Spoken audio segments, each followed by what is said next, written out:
This video sponsored by BuyMo T-Shopping app. BuyMo T-Shopping application is one of the online shopping app now available on Play Stores and App Stores.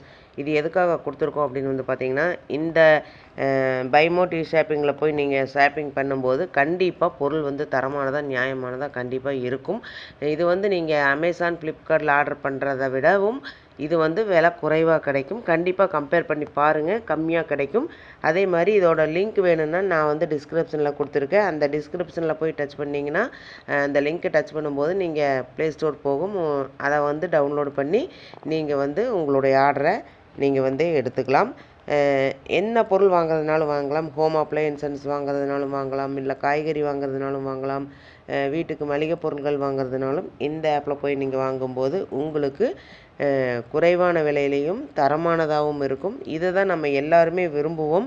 அதே நம்ம விரும்புகிற மாதிரி பொருள் வேணும்னா நீங்கள் ஒரு தடவை இந்த BuyMo ஷாப்பிங் பண்ணி பாருங்கள், உங்களுக்கு ரொம்ப ரொம்ப பிடிக்கும். லிங்க் வந்து டிஸ்கிரிப்ஷனில் இருக்குது, யூஸ் பண்ணிக்கோங்க.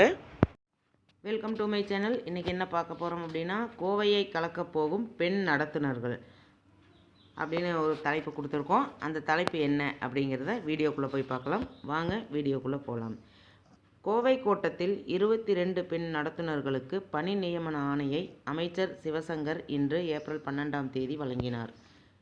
கோயமுத்தூர் சுங்கம் கிளை 1 அரசு போக்குவரத்து கழக பணிமனையில் கோயமுத்தூர் கோட்ட போக்குவரத்து கழகத்தில் பணியின் போது இறந்த 44 பணியாளர்களுக்கு வாரிசுதாரர்களுக்கு கருணை அடிப்படையில் பணி நியமன ஆணைகளுக்கு போக்குவரத்து துறை அமைச்சர் சிவசங்கரன் வழங்கினார். இதில் 22 பேர் பெண்கள் ஆவர். இதைத் தொடர்ந்து நிகழ்ச்சியில் பேசிய அமைச்சர் சிவசங்கர், பொங்கல், தீபாவளி உள்ளிட்ட பண்டிகைகள் கூட கொண்டாடாமல் போக்குவரத்து ஊழியர்கள் பணியாற்றி வருகின்றனர். போக்குவரத்து கழக ஊழியர்களின் உழைப்பால் 19 விருதுகளை போக்குவரத்து கழகம் பெற்றுள்ளது என்று புகழாரம் சூட்டினார். மேலும் அவர் போக்குவரத்து கழகத்தில் 2000 பேருக்கு வேலைவாய்ப்பு வழங்கப்படவுள்ளதாக, 1000 பேருக்கு கருணை அடிப்படையில் வேலை வழங்கப்படுகிறது.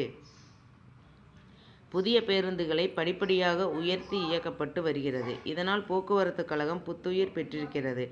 அரசு போக்குவரத்து கழகம் தனியார் மயமாக்கப்படும் என்ற தகவல் முற்றிலும் தவறானது என்று கூறினார். பெண்களுக்கு பணி நியமன ஆணை வழங்கியது குறித்து பேசிய அமைச்சர் சிவசங்கரன், முதல்வரின் நடவடிக்கையால் தற்போது பெண்களுக்கு நடத்துனர்களாக போக்குவரத்து துறையில் பணியில் சேர்ந்து வருகின்றனர்.